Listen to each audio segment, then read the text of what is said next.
আশীর্বাদ মাদ্রাসার সম্মানিত মুখ্যমন্ত্রী সাহেব অল্প কিছুক্ষণের মধ্যে আমাদের মধ্যে উপস্থিত হবেন। হয়তো আমরা বিরোধ না করে চলে আসি ইনশাআল্লাহ। আমাদের মধ্যে আসছে সম্মানিত সভাপতি সাহেব উস্তাদ মুহতারাম আল্লামা হুজুর মাওলানা আজম মুফতি হুজুর হুসাইন সাহেবকে আমরা দরকার করেন। হযরত আমাদের মধ্যে উপস্থিত হয়ে গেছেন। এই পর্যায়ে আমাদের মাহফিলের দ্বিতীয় অধিবেশন আরম্ভ হচ্ছে। আমাদের দ্বিতীয় অধিবেশনে এখন যিনি বয়ান করবেন হযরত মাওলানা মুফতি রব্বুল ইসলামী সাহেব সিনিয়র শিক্ষক জামিয়া ইসলামিয়া কমলপুর মাদ্রাসা ভবন, জামিয়া ইসলামিয়া কমলপুর মাদ্রাসা ভবন। আমরা এখানে ঘোরাঘুরি করতেছি, সকলের কাছে সেদিনকে অনুরোধ করছি মেয়েরাজ করে আমরা মাহফিলের ভিতরে চলে আসছি।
السلام عليكم ورحمة الله وبركاته. الحمد لله نحمده ونستعينه ونستغفره ونؤمن به ونتوكل عليه ونعوذ بالله من شرور أنفسنا ومن سيئات أعمالنا. من يهده الله فلا مضل له ومن يضلل فلا هادي له. ونشهد أن لا إله إلا الله وحده لا شريك له. ونشهد أن سيدنا ومولانا محمدا عبده ورسوله. أما بعد فأعوذ بالله من الشيطان الرجيم. بسم الله الرحمن الرحيم. لقد أرسلنا رسلنا بالبينات وأنزلنا معهم الكتاب والميزان ليقوم الناس بالقسط. وقال الله سبحانه وتعالى: ألم تر إلى الذين أوتوا نصيبا من الكتاب يشترون الضلالة ويريدون أن تضلوا السبيل. وقال الله سبحانه وتعالى: لقد كان لكم في رسول الله أسوة حسنة لمن كان يرجو الله واليوم الآخر وذكر الله كثيرا. وعن أبي قتادة رضي الله تعالى عنه أن أعرابيا سأل رسول الله صلى الله عليه وسلم في يوم الاثنين فقال: فيه ولدت وفيه أنزل علي. وعن النبي صلى الله عليه وسلم أنه قال: لا يؤمن أحدكم حتى أكون أحب إليه من والده وولده والناس أجمعين. وعن النبي صلى الله عليه وسلم أنه قال: لا يؤمن أحدكم حتى يكون هواه تبعا لما جئت به. تسرين رهي كامل نرها ساحل کے تمنا بھی نہ رہی. تسرین رہی ساحل نہ رہا ساحل کے تمنا بھی نہ رہی. اے پوچھنے والے ظاہر کے انجام ہمارا کیا ہوگا. یہ موج حوادث ان کو بھی دو چار تقیرے ہلکے تھے. یہ موج حوادث ان کو بھی دو چار تقیرے ہلکے تھے. कुछ लोग अभी तक साहिल पर तूफान का नजारा करते थे। দুর্গাপুর মোল্লাবাড়ি যুব সমাজের উদ্যোগে আয়োজিত আজকের এই মহতী মাহফিলের সম্মানিত সভাপতি, উপস্থিত ওলামায়ে কেরাম, বিভিন্ন ব্যস্ততাকে একসাথে ফেলে আজকের এই মহতী জলসায় কিছু আলোচনা করার জন্য ঐক্যবদ্ধ ধর্মমান মুসলমান ভাইরা, আল্লাহ পাক রব্বুল আলামিন আমাদের এই কথাকে এবং আমাদেরকে আজকের এই সম্মেলনকে কেন্দ্র করে কিছু কথা ইখলাসের সাথে বলার এবং আপনাদেরকেও আমলের সহিত শোনার তৌফিক দান করুন। প্রিয় উপস্থিতি, পোস্টারে যদি নজর বুলিয়ে থাকেন তাহলে আপনারা ইতিমধ্যেই জেনে গেছেন কাগজে কলমে আমাদেরকে আলোচনার জন্য আলাদা করে কোনো বিষয়বস্তু নির্ধারণ করে দেওয়া হয়নি। এরপরেও অবস্থার প্রেক্ষিতে বিভিন্ন দিক থেকে আমাদের কাছে এই বিষয়টা বিশেষ করে আমাদের এই বিষয়টা আলোচনা করতে বলা হয়েছে। সিরাতুন নবী এবং মিলাদুন নবী সাল্লাল্লাহু আলাইহি ওয়া সাল্লামকে উপলক্ষ করে দুইটি কথা আপনাদের সামনে উপস্থাপন করতে বলা হয়েছে। অদূত যদিও ব্যক্তিগতভাবে এই বিষয়টিকে নিয়ে কথা বলতে আমি মোটামুটি জানা করি, আজকের এই সময়ে যেই সময়ে মুসলমানরা পৃথিবীর দেশ থেকে নির্যাতিত, শুধু সংখ্যা লঘু হওয়ার কারণে মুসলমানরা যেখানে আজ নির্যাতিত, এই মুসলমানদের রক্তের খেলার উপর হুলি খেলার তামাশা দেখে এই মুসলমানদের এই রক্ত খেলাকে উপেক্ষা করে এর প্রতি মৌন সমর্থন জাগিয়ে যখন আজকে অনেকেই শান্তিতে নোবেল পুরস্কার পর্যন্ত পাচ্ছে, ঠিক এমন মুহূর্তে সিরাতুন নবী আর মিলাদুন নবীর মতো আভ্যন্তরীণ বিষয়গুলো নিয়ে আলোচনা করা আমার কাছে অনেকটা যখন লোম পড়ছিল তখন সম্রাট বাসুরা যাচ্ছিল এই নামান্তর। প্রিয় উপস্থিতি, এরপরেও আপনাদের সামনে আপনারা যারা এই বিষয়টি সম্পর্কে কিছু আলোকপাত করার অনুরোধ করেছেন, আপনাদের অনুরোধ রক্ষার্থে দুই চারটি কথা আমি উপস্থাপন করার চেষ্টা করব। অদূত সিরাতুন নবী আর মিলাদুন নবী স্পষ্ট কথা। সিরাতুন নবী অর্থাৎ হুজুর সাল্লাল্লাহু আলাইহি ওয়াসাল্লামের জীবন বৃত্তান্ত, মিলাদুন নবী মানে হুজুর সাল্লাল্লাহু আলাইহি ওয়াসাল্লামের জন্ম সংক্রান্ত আলোচনা। আমাদের এমন কোন ইতিহাসবিদ বা এমন কোন ব্যক্তির ব্যাপারে জানা নেই যার জীবন বৃত্তান্ত আলোচনা করা হয়েছে কিন্তু জন্ম নিয়ে কোনো কথা বলা হয়নি। সিরাতুন নবী বা জন্ম বৃত্তান্ত নিয়ে যদি কারো ব্যাপারে কোনো কথা বলা হয়, স্বাভাবিক পরিণতি যার জন্ম নিয়ে আলোচনা করা হবে।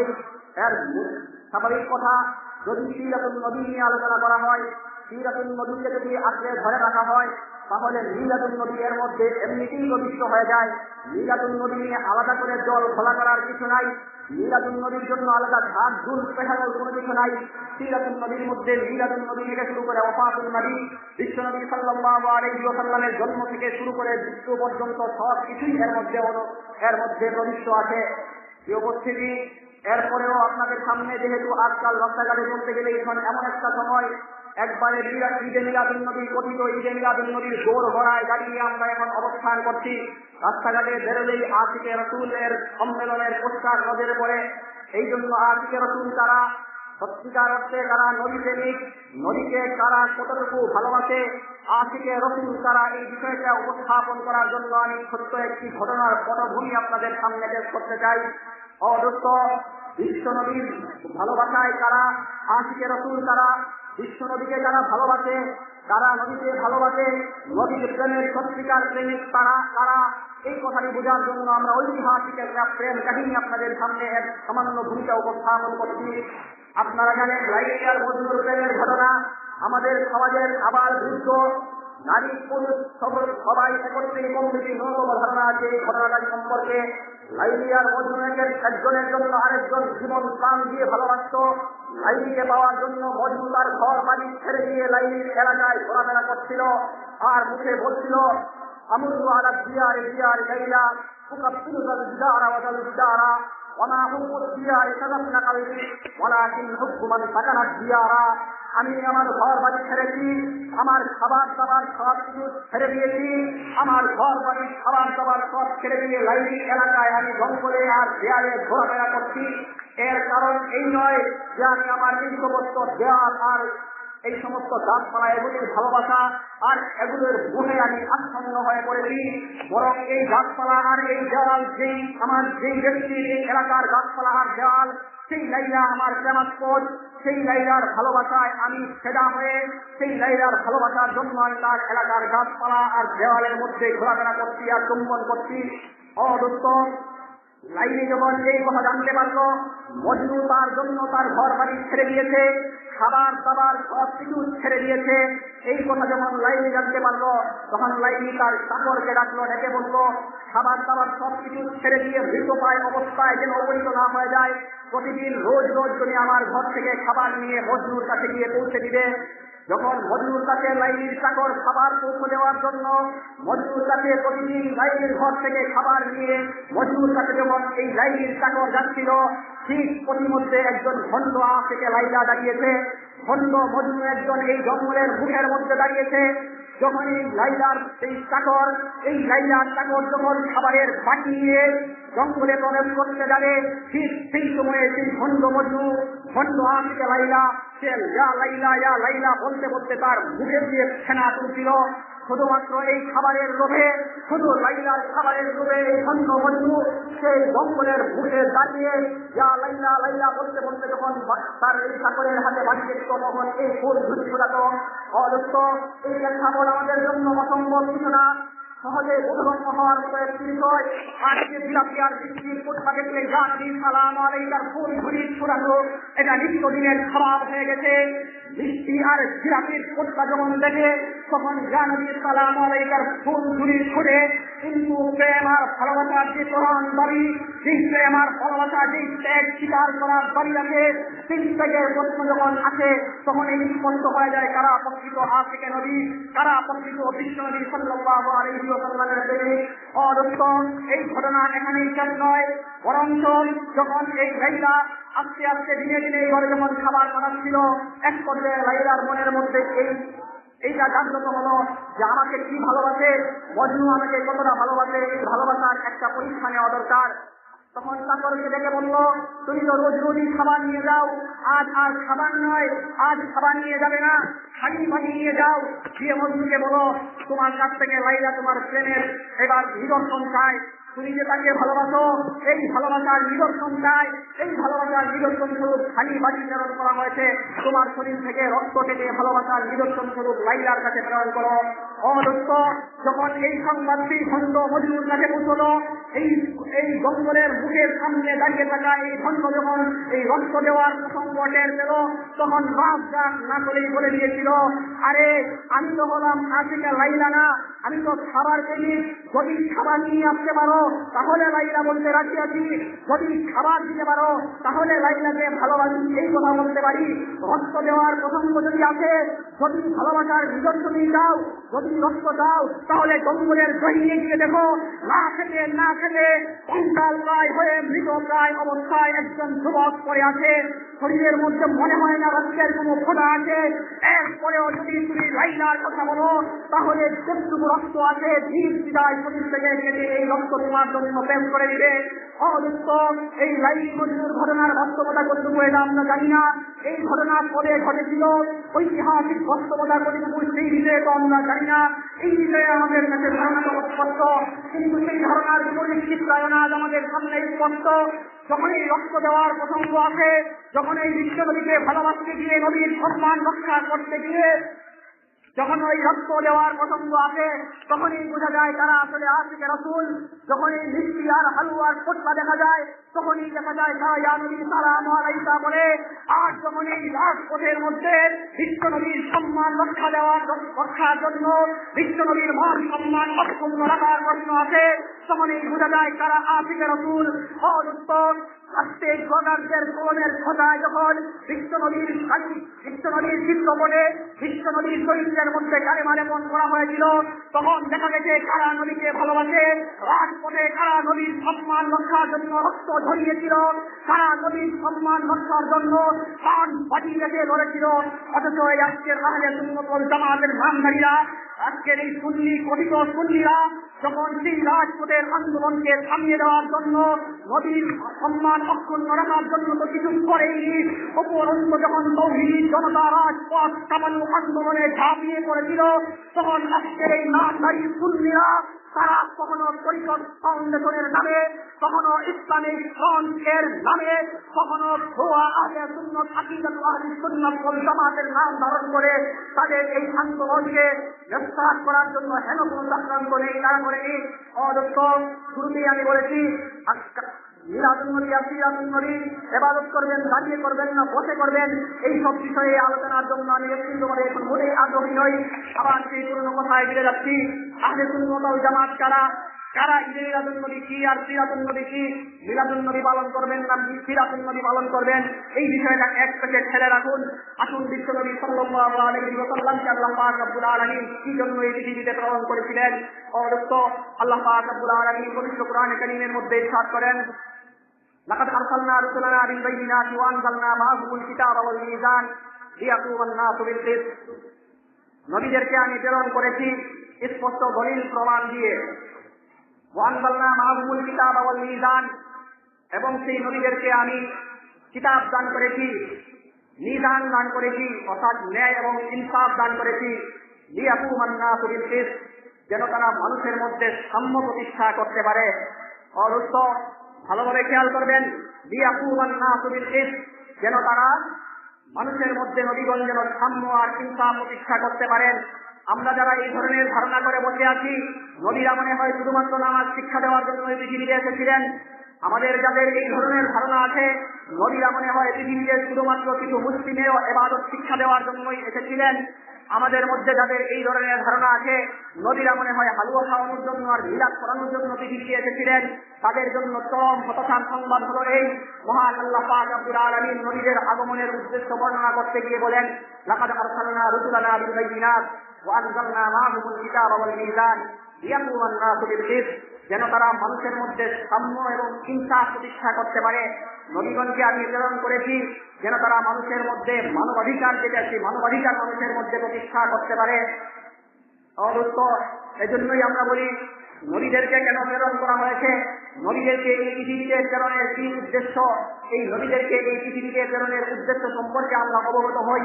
এই নবীদেরকে এই পৃথিবীতে প্রেরণের উদ্দেশ্য কি, সেই উদ্দেশ্য জেনে নবী সাল্লাল্লাহু আলাইহি ওয়াসাল্লাম এবং অন্যান্য নবীগণকে আল্লাহ পাক রব্বুল আলামিন যেই লক্ষ্য এবং যেই উদ্দেশ্য দিয়ে প্রেরণ করেছিলেন, স্বাভাবিক কথা নবীরা এই উদ্দেশ্য এবং এই লক্ষ্য সবই পরিপূর্ণভাবে এর ষোলখানা দায়িত্ব আঞ্জাম দিয়ে গেছেন।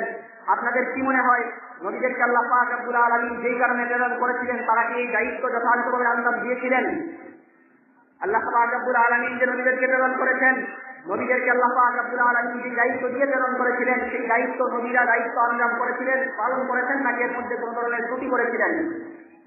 দায়িত্ব স্বাভাবিক কথা, নবীরা আল্লাহ পাক রব্বুল আলামিন যে দায়িত্ব দিয়ে পাঠিয়েছিলেন, সেই দায়িত্ব তারা সুচারুভাবে আঞ্জাম দিয়েছেন, এই দায়িত্ব পরিপূর্ণভাবে তারা আঞ্জাম দিয়েছিলেন। তো নবীদেরকে যদি মহব্বত করতে হয়, নবীকে যদি ভালোবাসতে হয়, তাহলে নবীকে ভালোবাসার সেই একটাই সুরত, নবীকে ভালোবাসতে হলে নবী সাল্লাল্লাহু আলাইহি ওয়াসাল্লাম যে দায়িত্ব আমাদের মধ্যে, যেই দায়িত্ব পালন করেছেন, নবী সাল্লাল্লাহু আলাইহি ওয়াসাল্লাম যে সমাজ ব্যবস্থা করে গেছেন, এই দায়িত্ব আমাদেরকে পরবর্তীতে আমাদের আঞ্জাম দিতে হবে। নবীদের এই দায়িত্বকে যেই ধারায় তারা রেখে গিয়েছিলেন, এই ধারাবাহিকতা যদি আমরা বজায় রাখতে পারি, তাহলেই আমরা নিজেদেরকে আশিকে রাসূল দাবি করতে পারব। নবীদের যে দায়িত্ব ছিল, নবী সাল্লাল্লাহু আলাইহি ওয়াসাল্লাম যে কাজ আমাদের উপর আরোপিত করে গেছেন, এই কাজ যদি আমরা ঠিকঠাকভাবে পালন করতে পারি, তখনই আমরা নিজেদেরকে আশিকে রাসূল বা নবীর উত্তরাধিকার ওয়ারিসে রাসূল দাবি করতে পারবো। অদুক্ত এই কথা আমি বারবার করে আসছি, আমরা এই ধরনের যে আভ্যন্তরীণ কলহ, এই আভ্যন্তরীণ কলহ কোনো নতুন কোনো কথা নয়। এই আভ্যন্তরীণ কলহ মুসলমানদের মধ্যে যে লাগিয়ে রাখা হবে, এই বিষয়ে আল্লাহ পাক রব্বুল আলামিন পবিত্র কোরআন কারীমের মধ্যে বলেছেন, আলাম তারা ইলাল্লাযীনা উতু নাসীবাম মিনাল কিতাবি ইয়াসতারুনা আদ-দালালাতা ওয়া ইউরিদুনা আন তাদিল্লুস সাবিল। আলাম তারা ইলাল্লাযীনা উতু নাসীবাম মিনাল কিতাব ইয়াসতারুনা আদ-দালালাতা ওয়া ইউরিদুনা আন তাদিল্লুস সাবিল। আপনি লক্ষ্য করুন তাদের দিকে, যাদেরকে কিতাব দেওয়া হয়েছে, যাদেরকে কিতাব দেওয়া হয়েছে আসমানি কিতাব, এই আসমানি কিতাব দেওয়ার পরে এই আসমানি কিতাবের মধ্যে তারা বিবৃতি সাধন করেছে, ইয়াসতারুনা আদ-দালালাতা, পথভ্রষ্টতাকে তারা কিনে নিয়েছে। তাদের যে কিতাব দেওয়া হয়েছিল, যে হেদায়েত তাদেরকে দেওয়া হয়েছিল, এই হেদায়েত থেকে তারা সরে গেছে, এই হেদায়েত থেকে তারা সরে গিয়ে তারা গুমরাহি বা পথভ্রষ্টতাকে বেছে নিয়েছে। এরপরে এই পথভ্রষ্টতাকে বেছে নেওয়ার পরে শুধু পথভ্রষ্টতাকে বেছে নিয়েছে এটাই না, এই পথভ্রষ্টতাকে বেছে নেওয়ার পাশাপাশি তারা এটাও চায়, ওয়াইলুনা আন তাদিল্লুস সাবিল, তোমরা যারা আছো মুসলমান, তোমরা মুসলমানরাও পথভ্রষ্ট হয়ে যাও। ইউরিদুনা আন তাদিল্লুস সাবিল, তোমরাও পথ হারিয়ে ফেলো, সঠিক পথ থেকে তোমরাও বিচ্যুত হয়ে যাও, এটাই তারা চায়। তো ইহুদি খ্রিস্টানদেরকে আল্লাহ পাক রব্বুল আলামিন কিতাব দিয়েছিলেন, আপনারা জানেন ইহুদিদেরকে আল্লাহ পাক রব্বুল আলামিন তাওরাত দিয়েছিলেন। ইহুদিদেরকে মুসা আলাইহিস সালামকে আল্লাহ পাক রব্বুল আলামিন তাওরাত দিয়েছেন। এই তাওরাত দেওয়ার পর এই ইহুদিরা এই তাওরাতের মধ্যে বিকৃতি সাধন করেছে, এই তাওরাতের বিভিন্ন অপব্যাখ্যা দাঁড় করিয়েছে। এই অপব্যাখ্যা দাঁড় করানোর মাধ্যমে তারা এই তাওরাতে বিকৃতি সাধন করেছে, তাদের নবীদের ব্যাপারে কালিমা লেপন করেছে। ইহুদিদেরকে নবী পাঠানো হয়েছিল, এদের মধ্যে উযাইর আলাইহিস সালাম। উযাইর আলাইহিস সালামকে নাউযুবিল্লাহ তারা আল্লাহ পাক রব্বুল আলামিনের সন্তান পর্যন্ত আখ্যা দিয়েছে। অদুষ্ট একই অবস্থা খ্রিস্টানদেরকে আল্লাহ পাক রব্বুল আলামিন কিতাব দিয়েছিলেন, খ্রিস্টানদেরকে আল্লাহ পাক রব্বুল আলামিন ইনজিল দান করেছিলেন। এই খ্রিস্টানরা ইনজিলের মধ্যে বিকৃতি সাধন করেছে। বিকৃতি সাধন করার পর তারা নবীদেরকে ঈসা আলাইহিস সালামকে আল্লাহ পাক রব্বুল আলামিনের পুত্র হিসেবে আখ্যা দিয়েছে। এরপরে তারা যখন দেখলো যে আমাদের এই অবস্থা, কিতাব বিকৃতি করে দিয়েছি, নবীদের ব্যাপারে কালিমা লেপন করেছি, আমরা নবীদের আদর্শ থেকে বিচ্যুত হয়ে গেছি। অদুষ্ট আবারও বলছি, আপনারা সিরাতুন নবী আর মিলাদুন নবীর ইখতিলাফের মধ্যে মত হবেন না। তারা ইবাদত করবে দাঁড়িয়ে আর তারা বসে করবে, এই নিয়ে নিজেদের মধ্যে ঝগড়ায় লিপ্ত হবেন না। ওয়াল্লাহি সুম্মা ওয়াল্লাহি, আল্লাহ পাক রব্বুল আলামিনের শপথ, ইহুদিরা যখন দেখলো আমাদেরকে কিতাব দেওয়া হয়েছে, সেই কিতাব আমরা ধরে রাখতে পারিনি, সেই কিতাবের মধ্যে আমরা বিকৃতি সাধন করে ফেলেছি। আমাদেরকে নবী দেওয়া হয়েছে, কিন্তু এই নবীর যথাযথ ব্যবহার আমরা করতে পারিনি। আমরা সেই নবীকে অপবাদ দিয়েছি, এই নবীকে আল্লাহর পুত্র আখ্যা দিয়েছি। খ্রিস্টানরা যখন দেখলো আমাদেরকে কিতাব দেওয়া হয়েছে, কিন্তু আমরা কিতাবের যথাযথ মূল্যায়ন করতে পারিনি, এই কিতাবের মধ্যে আমরা বিকৃতি সাধন করে ফেলেছি। আমাদের নবী দেওয়া হয়েছিল, এই নবীকে আমরা কালিমা লেপন করেছি, এই নবীকে আল্লাহর পুত্র পর্যন্ত আখ্যা দিয়েছি। নবী রাসূলদের যে শিক্ষা ছিল, এই শিক্ষা আমরা ধরে রাখতে পারিনি। উপরন্তু মুসলমানদেরকে কি নবী দেওয়া হয়েছে, যুগের পর যুগ ধরে, বছরের পর বছর ধরে কোরআনের মধ্যে কোন ধরনের পরিবর্তন নেই, অপরিবর্তিত কোরআন এবং এর সবক পাঠ করে যাচ্ছে মুসলমানরা। নবীদেরকে যথাযথভাবে সম্মান প্রদর্শন করে যাচ্ছে। নবীদের যে শিক্ষা, নবীদের যে হাদিস ছিল, নবীর যে তালিমাত ছিল, এই তালিমাতকে ক্রমবর্ধমান ভাই যুগের পর যুগ ধরে তারা লিখিত আকারে পুঙ্খানুপুঙ্খভাবে সংরক্ষণ করে রেখেছে। এই যখন অবস্থা, যদি মুসলমানদের মধ্যে যদি বিকৃত নাই ঘটে, মুসলমানরা যদি তাদের সেই আদর্শের শিক্ষা এটা যদি বহাল পরিবর্তে রেখে দেয়, যদি মুসলমানরা সিরাতুন নবীর শিক্ষায় লিপ্ত হয়ে যায়, তাহলে আজ সোমালিয়ায় লোকদেরকে আমরা মানবেতর জীবনযাপন করাতে পারবো না। মুসলমানরা যদি সিরাতুন নবীর শিক্ষায় লিপ্ত হয়ে যায়, তাহলে আমরা ফিলিস্তিনের মুসলমানদেরকে পাখির মতো গুলি করে হত্যা করতে পারবো না। মুসলমানরা যদি সিরাত চর্চায় লিপ্ত হয়ে যায়, তাহলে আমরা কাশ্মীরের জনগণের উপর ইসলামের স্কিম রোলার চালাতে পারবো না। মুসলমানরা যদি সিরাত চর্চায় লিপ্ত হয়ে যায়, তাহলে ভয়ানকের ফার্মিং কর্তৃক রোহিঙ্গা মুসলমানদের উপর তাদেরকে দেশ থেকে বিতাড়িত করতে পারবো না। সুতরাং এবার টপিক বদলে দিতে হবে, মুসলমানদেরকে টপিকই বদলে দিতে হবে, বিষয়বস্তু ঘুরিয়ে দিতে হবে। মুসলমানরা যখন এই আলোচনার মধ্যে বসবে, যখনই মুসলমানদের জনসাধারণগুলো কোনো মজলিসের মধ্যে তারা যখন শুনতে বসবে, মুসলমানরা যখন ধর্মীয় কোনো মজলিসে বসবে, তখন তাদের আলোচনার টপিক পাল্টে দিতে হবে। সিরাতুন নবী কি ছিল এটা না, নবী কি শিক্ষা দিয়ে গেছেন সেই শিক্ষা দিতে পারবে না। তোমরা নবী কি সিরাতুন নবী মানবে না, মিলাদুন নবী মানবে, এটা কি ঝগড়ায় দিতে থাকো। তোমরা কি করবে, ইবাদত করবে, ভালো কথা দাঁড়িয়ে করবে না বসে করবে, সেই সুরাহা আগে করো। তোমরা নবীর শিক্ষা দিয়ে তোমাদের নবীকে তৈরি দিলেন, সেই সুরাহা আগে করো। অদুষ্ট বড় বড় করে বলছি, এই সব ওয়াল্লাহি সুম্মা ওয়াল্লাহি, খোদার কসম, এইসব ইহুদি খ্রিস্টানদের ষড়যন্ত্র। আপনারা এইসবে পা দিবেন না, আপনারা এই সিরাতুন নবী আর মিলাদুন নবীর বিপক্ষে জড়াবেন না। আপনারা দাঁড়িয়ে ইবাদত করবেন না, বসে করবেন, এইসব নিজেদের মাথার উপর বসাবেন না। এই সব সমস্যার সম্মুখীন হন, সরাসরি আমরা যাই না, ওলামাদের কাছে যাও, আলেমদের কাছে গিয়ে জেনে এসো, আলেমদের দিকে নষ্ট করে দিলেন। আপনাদের কাছে জোর করে বলছি, এইসব বিষয়ে আর আপনারা জল ঘোলা করবেন না। আল্লাহ রাব্বুল আলামিন বলেন, লাকাদ কানা লাকুম ফী রাসূলিল্লাহি উসওয়াতুন হাসানাহ লিমান কানা ইয়ারজুল্লাহ ওয়াল ইয়াওমাল আখির ওয়া যাকারাল্লাহা কাসীরা। বিশ্বনবী সাল্লাল্লাহু আলাইহি ওয়াসাল্লামের জীবন আদর্শ, এই বিশ্বনবী সাল্লাল্লাহু আলাইহি ওয়াসাল্লামের জীবন আদর্শের মধ্যে তোমাদের জন্য রয়েছে উত্তম জীবন আদর্শ। তো বিশ্বনবী সাল্লাল্লাহু আলাইহি ওয়াসাল্লামের জীবন আদর্শে তোমাদের জন্য উত্তম জীবন আদর্শ রয়েছে। কি সেই জীবন আদর্শ ছিল? অদর্শ হুজুর সাল্লাল্লাহু আলাইহি ওয়াসাল্লামকে যখন আল্লাহ পাক রব্বুল আলামিন এই পৃথিবীতে প্রেরণ করেছিলেন, তখন এই পৃথিবীবাসী, এই জমিনবাসী তাদের এই পৃথিবীর সবচেয়ে কলঙ্কজনক এক অধ্যায়ের উপর দিয়ে তারা বিচরণ করছিল। মুসলমানদের মধ্যে সবচেয়ে কলঙ্কজনক এক অধ্যায় ছিল ব্যক্তিগত জীবন থেকে শুরু করে পারিবারিক জীবন, রাষ্ট্রীয় জীবন থেকে সামাজিক জীবন থেকে শুরু করে রাষ্ট্রীয় জীবন, সর্বত্র অরাজকতা বিরাজ করছিল। মুসলমানদের হাহাকার তখন চতুর্দিকে, সেই জমিনবাসীর হাহাকার তখন চতুর্দিকে ছড়িয়ে পড়ছিল। ঠিক সেই অবস্থায় হুজুর সাল্লাল্লাহু আলাইহি ওয়াসাল্লামকে আল্লাহ পাক রব্বুল আলামিন প্রেরণ করেছেন। যখন মানুষ ব্যক্তি জীবনে স্রষ্টার ইবাদতকে ছেড়ে দিয়ে মানুষ নিজের হাতে সৃষ্টি করে সেই সৃষ্টির ইবাদতে মত্ত হতো, যখন পারিবারিক জীবনে শুধুমাত্র লালন পালন করতে হবে এই ভয়ে মানুষ কন্যা সন্তানকে জীবিত পুঁতে দিল, রাষ্ট্রীয় আর সামাজিক ব্যবস্থায় তৎকালীন সভ্যতার প্রতি পাশ্চাত্য সভ্যতা, পারস্য আর রোম তৎকালীন সেই সভ্যতার প্রতি, সেখান থেকে পর্যন্ত রাষ্ট্রীয় ব্যবস্থা এমন ছিল যেখান থেকে মানুষ অন্যায় অনাচারে অতিষ্ঠ হয়ে পাড়ি দিয়ে সাগর পাড়ি দিয়ে জনমানবহীন অঞ্চলে পর্যন্ত বসবাস করত। ঠিক সেই সময় আল্লাহ পাক রব্বুল আলামিন বিশ্বনবী জনাবে মুহাম্মদুর রাসূলুল্লাহ সাল্লাল্লাহু আলাইহি ওয়াসাল্লামকে পৃথিবীর বুকে প্রেরণ করেছেন। হুজুর সাল্লাল্লাহু আলাইহি ওয়াসাল্লাম এই পৃথিবীতে এসেছেন। পৃথিবীতে আসার পরে নবুয়তের পূর্বে 40 বছর, নবুয়তের পরে মক্কায় 13 বছর, মদিনায় 10 বছর, এই মোট 63 বছর হুজুর সাল্লাল্লাহু আলাইহি ওয়াসাল্লাম সমাজ নির্মাণের কাজ করেছিলেন। হুজুর সাল্লাল্লাহু আলাইহি ওয়াসাল্লাম এই 63 বছরে কি করেছিলেন এই কথার ফিরিস্তি যদি জানতে যাই, এই কথার ফিরিস্তি জানতে গেলে হুজুর সাল্লাল্লাহু আলাইহি ওয়াসাল্লামের এই জীবনের 63 বছর 63 মিনিটে কিছুই বলা সম্ভব না।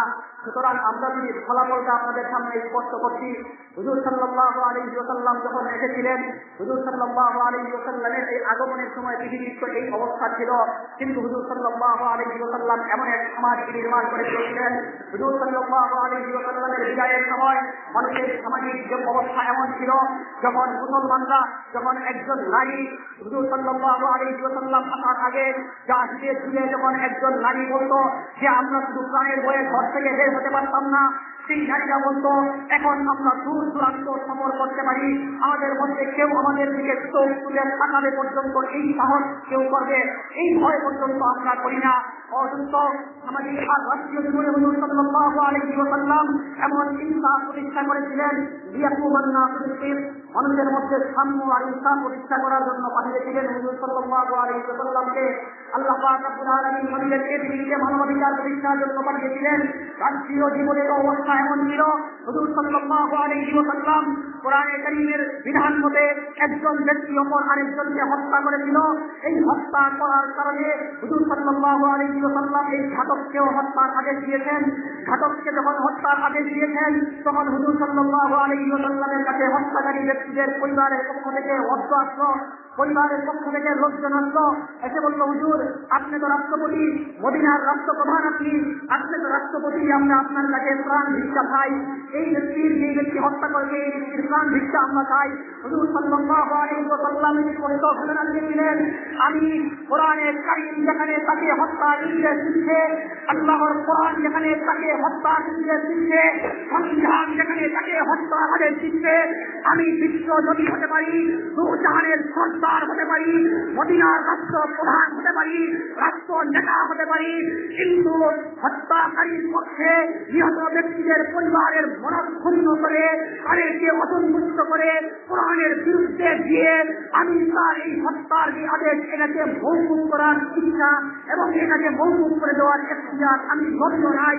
অদন্ত সামাজিক অবস্থা রাষ্ট্রীয় ব্যবস্থা এমন ছিল, হযরত ওমর রাদিয়াল্লাহু তাআলা যখন খলিফা হয়েছিলেন তখন ওমর রাদিয়াল্লাহু তাআলা স্পষ্ট ঘোষণা করেছিলেন, সেই সুদূর ফোরাত নদীর তীরে যদি একটি কুকুর অনাহারে মারা যায় আমি উমরের ভয় হয় কিয়ামতের দিন আমি কি জবাব দিব।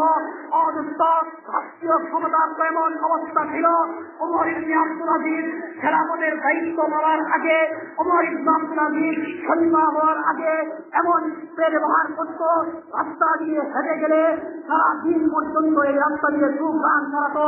সেই উমর ইবনে আব্দুল আজিজের উপর যখন খেলাফতের দায়িত্ব আবর্তিত হয়েছে, এই উমর ইবনে আব্দুল আজিজ যখন খলিফা নির্বাচিত হয়েছেন তখন উমর ইবনে আব্দুল আজিজ তাকে দিয়ে বললেন, হে আমার প্রেয়সী, আমি এতদিন পর্যন্ত তোমার হক ঠিকঠাকভাবে আদায় করতে পেরেছি, স্ত্রীর হক আমি ঠিকঠাক এতদিন পর্যন্ত আদায় করেছি, কিন্তু আজ আমি অপরাধ এমন আমার উপরে উম্মতের দায়িত্ব বর্তেছে, মুসলমানদের খলিফা আমি, মুসলমানদের খেলাফতের দায়িত্ব আমার উপর আরোপিত হয়েছে। আমি এবার তোমাকে স্বাধীনতা দিচ্ছি, আমি আগের মতো তোমার হক আদায় করতে পারবো না, আমি আগের মতো তোমার হক আদায় করতে পারবো না। তুমি যদি চাও তাহলে আমাকে ছেড়ে চলে যেতে পারো। এবার আমার উপর মুসলমানদের দায়িত্ব অর্পিত হয়েছে, মুসলমানদের দায়িত্ব পালনেই আমার ব্যক্তিত্ব থাকতে হবে। অযুক্ত শেখ উমর ইবনে আব্দুল আজিজ এতটা শৌখিন জীবনযাপন করতেন, শেখ উমর ইবনে আব্দুল আজিজের যখন দাফন করা হয় তখন যারা দাফনের ব্যবস্থা করেছিলেন তারা বলেছিলেন উম্মতের চিন্তা করতে করতে তার শরীরের অবস্থা এমন হয়েছিল, আমরা যখন দাফন করতে গিয়েছি, আমরা যখন তাকে গোসল করাচ্ছিলাম তখন তার শরীর এবং পিঠ আর পেট এই দুইটার মাঝে কোন ধরনের গুরুত্ব আমরা বুঝতে পারছিলাম না। অযুক্ত এই ছিল মুসলমানদের রাষ্ট্রীয় ব্যবস্থা। মুসলমানদের রাষ্ট্রীয় ব্যবস্থায় মুসলমানদের মধ্যে, সমাজের মধ্যে হিংসা প্রতিষ্ঠা, মুসলমানদের মধ্যে এবং সব জাতি নির্বিশেষে সবার মধ্যে মানবাধিকার প্রতিষ্ঠার যন্ত্র নিদর্শন। আমরা যদি আজ সিরাতুল নবী আর মিলাদুন নবী ইখতিলাফে নিজেদের গা বাঁচিয়ে না দিয়ে এবাদত দাঁড়িয়ে করবো না বসে করবো এইসব নিয়ে সাদা শোনা যদি না করতাম তাহলে আজ আমরা এসব জানতে পারতাম। কিন্তু এখন আমাদের সামনে এসব আলোচনার সুযোগ হয় না, যখনই কিছু বলার সুযোগ আছে তখনই সেই উৎকে দেওয়া হয় মুসলমানদের আভ্যন্তরীণ কন্দল, সেই কন্দলের যাতা করে সৃষ্ট হয়ে আমাদের অবস্থা ছেড়ে রাখি অবস্থা। অযুক্ত সময় সংগৃহীত সর্বশেষ যে কথা আপনাদের সামনে উপস্থাপন করতে চাই, হুজুর সাল্লাল্লাহু আলাইহি ওয়াসাল্লামের জন্ম সিরাতুল নবীর ব্যাপারে কিছুটা নিদর্শনমূলক মৌলিক কিছু কথা বলা হলো। মিলাদুন নবী 2 দিন পরে 12 রবিউল আউয়াল আসছে মিলাদুন নবী সাল্লাল্লাহু আলাইহি ওয়াসাল্লাম। মিলাদুন নবী বিষয়ে ছোট্ট দুইটা কথা। মিলাদুন নবী সাল্লাল্লাহু আলাইহি ওয়াসাল্লাম, হুজুর সাল্লাল্লাহু আলাইহি ওয়াসাল্লামের জন্ম। মিলাদুন নবী এই কথার অর্থ হুজুর সাল্লাল্লাহু আলাইহি ওয়াসাল্লামের জন্ম। হুজুর সাল্লাল্লাহু আলাইহি ওয়াসাল্লামের জন্ম এই বিষয়টা যেই ব্যক্তি আনন্দিত হবে না, খুব স্বাভাবিক কথা, তার চেয়ে খারাপ লোক এই পৃথিবীতে আর হতে পারে না। হুজুর সাল্লাল্লাহু আলাইহি ওয়াসাল্লাম তিনি পুরা পৃথিবীর জন্য, পুরা জগৎবাসীর জন্য তিনি হিদায়াত স্বরূপ এসেছিলেন। সেই বিশ্বনবী সাল্লাল্লাহু আলাইহি ওয়াসাল্লামকে বিশ্বনবী সাল্লাল্লাহু আলাইহি ওয়াসাল্লাম বিশ্বনবী সাল্লাল্লাহু আলাইহি ওয়াসাল্লামের যে আগমন, এই আগমনে খুশি হবে না এমন লোক পাওয়াটা দুষ্কর, এমন লোকের যে খারাপ লোক আর হতে পারে না। কিন্তু বিশ্বনবী সাল্লাল্লাহু আলাইহি ওয়াসাল্লামের জন্য আমরাও খুশি, কিন্তু সেই খুশি আমরা প্রকাশ করবো কি ভঙ্গিতে, কিভাবে আমরা প্রকাশ করব, কবে আমরা প্রকাশ করব? হুজুর সাল্লাল্লাহু আলাইহি ওয়াসাল্লামের জন্ম হয়েছিলটা কবে? হুজুর সাল্লাল্লাহু আলাইহি ওয়াসাল্লামের জন্য আমাদের করণীয়টা কি? এই দুইটা প্রসঙ্গ। প্রথম কথা, কবে হুজুর সাল্লাল্লাহু আলাইহি ওয়াসাল্লামের জন্ম হয়েছিল? উপস্থিতি সকলের ঐক্যমত, হুজুর সাল্লাল্লাহু আলাইহি ওয়াসাল্লামের জন্ম হয়েছিল 21 এপ্রিল। হুজুর সাল্লাল্লাহু আলাইহি ওয়াসাল্লামের জন্ম হয়েছিল 21 এপ্রিল। এই বিষয়টা সর্বসম্মত মত, সবাই বলেন 21 এপ্রিল হুজুর সাল্লাল্লাহু আলাইহি ওয়াসাল্লামের জন্ম ছিল। আরেকটি বিষয়ে সবাই একমত, হুজুর সাল্লাল্লাহু আলাইহি ওয়াসাল্লামের জন্ম হয়েছিল আমাল ফিল, অর্থাৎ হস্তি বাহিনীর বছর, যেই বছর ইয়ামানের বাদশা আব্রাহা কাবাগরের মধ্যে আক্রমণ করতে উদ্যত হয়েছিল।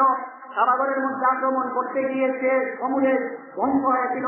আল্লাহ পাক রব্বুল আলামিন যে ঘটনাকে বর্ণনা করছেন, আলাম তারা কাইফা ফাআলা রাব্বুকা বিআসহাবিল ফিল বলে, আলাম তারা কাইফা ফাআলা রাব্বুকা বিআসহাবিল ফিল, আল্লাহ পাক রব্বুল আলামিন হস্তি বাহিনীর সাথে কি আচরণ করেছেন এটা কি আপনি প্রত্যক্ষ করেননি? এটা কি আপনি দেখেননি? এই যে হস্তি বাহিনীর ঘটনা, সেই হস্তি বাহিনীর ঘটনার বছর হুজুর সাল্লাল্লাহু আলাইহি ওয়াসাল্লামের জন্ম হয়েছিল। হুজুর সাল্লাল্লাহু আলাইহি ওয়াসাল্লামের জন্ম হয়েছিল 21 এপ্রিল। আরেকটি সর্বসম্মত মত, হুজুর সাল্লাল্লাহু আলাইহি ওয়াসাল্লামের জন্ম হয়েছিল সোমবারে। এই তিনটি বিষয় সর্বসম্মত অভিমত। হুজুর সাল্লাল্লাহু আলাইহি ওয়াসাল্লামের জন্ম হয়েছিল সোমবারে। 2 নম্বর, হুজুর সাল্লাল্লাহু আলাইহি ওয়াসাল্লামের জন্ম হয়েছিল হস্তি বাহিনীর বছরে। 3 নম্বর, হুজুর সাল্লাল্লাহু আলাইহি ওয়াসাল্লামের জন্ম হয়েছিল 21 এপ্রিল। এই তিনটা বিষয় সর্বসম্মত মত। এরপরে আরো মাসের হিসাবে পরে হুজুরের জন্ম হয়েছিল, এই বিষয়টা নিয়ে মতানৈক্য আছে। কেউ বলেন 8 রবিউল আউয়াল, কেউ বলেন 9 রবিউল আউয়াল, কেউ বলেন 12 রবিউল আউয়াল। তিনটা মত, 8 রবিউল আউয়াল, 9 রবিউল আউয়াল, 12 রবিউল আউয়াল। এই তিন মতের মধ্যে বিশুদ্ধ মত কোনটা, সেই মতটা বোঝার জন্য আপনারা একটা কথা বলুন। আমাদের যখন রমজান মাস আসে তখন আমরা কি করি? আগামীকাল রোজা শুরু হবে কিনা এই জন্য আমরা চাপ দেখি। পরের যে রমজান শেষে যখন ঈদের ঈদ আসবে তখন আমরা চাঁদ দেখি যে ঈদের চাঁদ আগামীকাল আজ উঠছে কিনা চাঁদ, তাহলে আগামীকাল ঈদ হবে। অর্থাৎ ভবিষ্যতে যেটা আগামীকাল কি হবে, ভবিষ্যতের খবর যেটা চাঁদের ব্যাপারটা, এই চাঁদের ব্যাপারটা আমরা জানি না।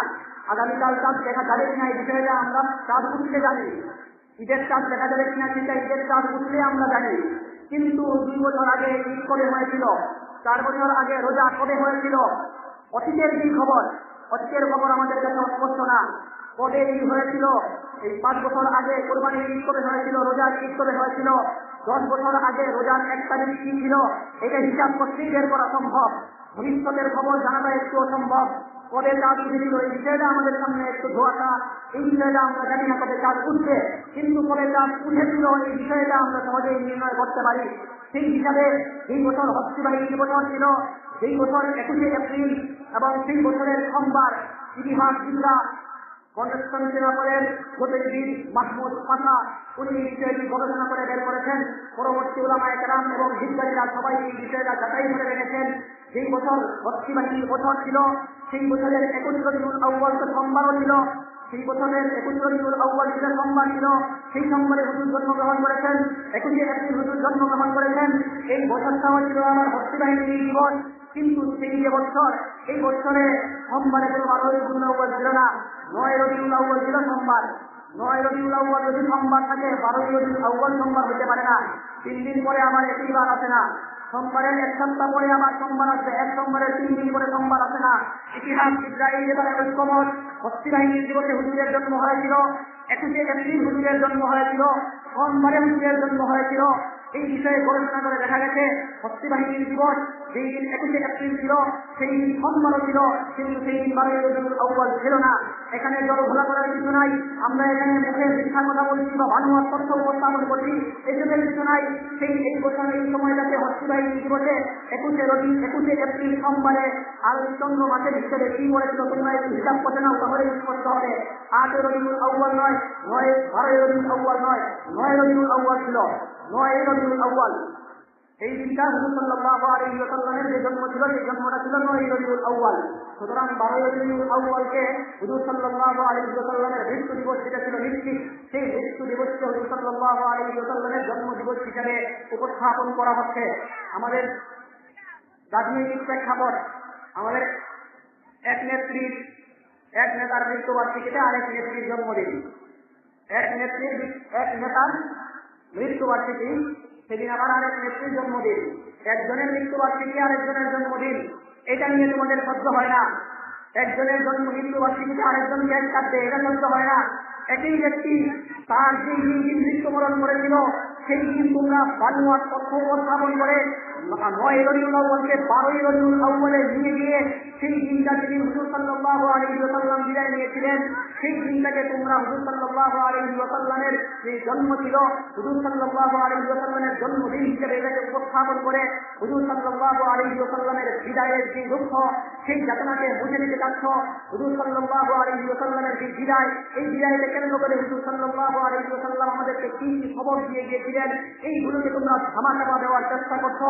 এই সব ষড়যন্ত্র ইনশাআল্লাহ ধর্মপ্রাণ মুসলমানরা এই দেশে বেঁচে থাকতে সফল হতে দেওয়া যাবে না। অযথ দ্বিতীয় কথা, 9 রবিউল আউয়াল হুজুর সাল্লাল্লাহু আলাইহি ওয়াসাল্লামের জন্ম ছিল। যদি 12 রবিউল আউয়ালও হতো তাহলে আমরা এই দিন করতাম কি? ঈদে মিলাদুন নবীর ঈদ নামকরণ করা হচ্ছে। হুজুর সাল্লাল্লাহু আলাইহি ওয়াসাল্লামকে জিজ্ঞাসা করা হয়েছিল, মুসনাদে আহমদের মধ্যে এসেছে, আবু কাতাদা রাদিয়াল্লাহু তাআলা বলেন, আন্না আরাবিয়্যান সাআলা রাসূলুল্লাহ সাল্লাল্লাহু আলাইহি ওয়াসাল্লাম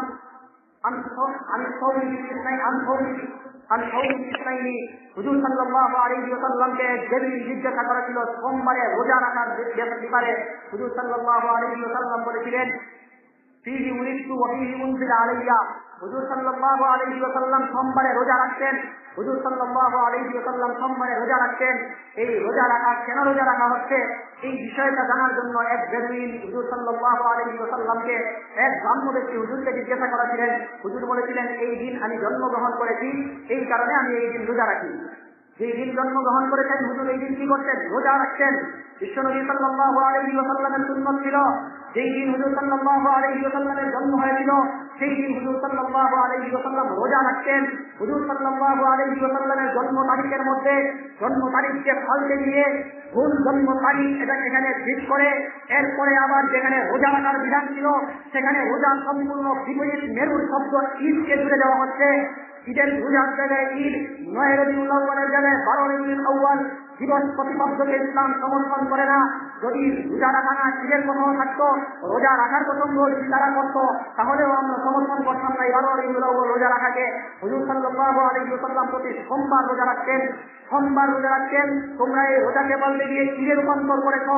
9 রবিউল আউয়ালের জন্ম তারিখ ছিল সেটাকে 12 রবিউল আউয়ালে নিয়ে গেছ। সব জায়গা থেকেই বিবৃতি সাধন করা হচ্ছে, ঐতিহাসিক বাস্তবতা। এসব কোনো মুখের ভুল ধরি না।